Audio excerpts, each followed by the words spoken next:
Hi నమస్తే welcome to Myra Media. నేను మీ కేవీఆర్. కూటమి సర్కారు అరాచక పాలనకు మరో ప్రత్యక్ష ఉదాహరణ ఈ వీడియో అనమాట. రైతు భరోసా కేంద్రం ఏదైతే వైఎస్ జగన్మోహన్ రెడ్డి హయాంలో కొన్ని వేలు నిర్మించారో రైతు సేవా కేంద్రం, లేదంటే ఉన్న భవనాలను లీజుకి తీసుకొనో లేదంటే అద్దెకి తీసుకొనో రైతుల కోణంలో నడిపించే ప్రయత్నం చేశారు కదా. అట్లాంటి భవనాలను ఇప్పుడు ఇల్లీగల్ అని చెప్పి కూటమి సర్కారు కూలగొడతా ఉంది. వీళ్ళకు నిర్మించడం ఎట్టాకు శాత కాదు, కానీ కూలగొట్టడం అయితే ఈజీ అనమాట. చంద్రబాబు విధ్వంసకర పాలన చూడండి. గుంటూరు ఈస్ట్ టౌన్లో మనీ హోటల్ సెంటర్ సమీపంలో ఉన్న రైతు భరోసా కేంద్రాన్ని కూల్చివేస్తున్న దృశ్యాలు. కొత్త భవనాలు నిర్మించడం ఎలాగో సాధ్యం కాదు, ఉన్న భవనాలు కూల్చడం ఏంటి సార్ సిబిఎన్ గారు అని చెప్పి ప్రశ్నిస్తూ ఉన్నారనమాట.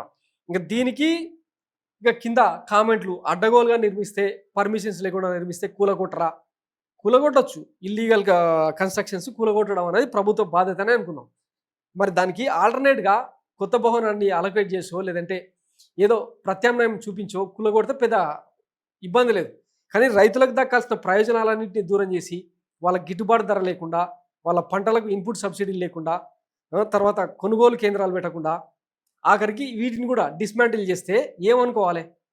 ఏమనంటే మీరు ప్రజా దర్బార్ను కూలగొట్టలేదా, ఇంకా కూల్చడం గురించి మీరే చెప్పాలా అని చెప్పి వైసీపీ మీద కౌంటర్లు చేస్తూ ఉన్నారు. కానీ రైతులకు ఏం సమాధానం చెప్తారు? వైసీపీ దిక్కుమాలిన పార్టీ, జగన్ది అరాచక పాలన అనుకుందాం.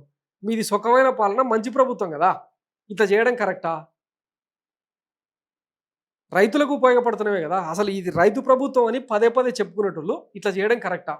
ఒకసారి ఆలోచించాలి.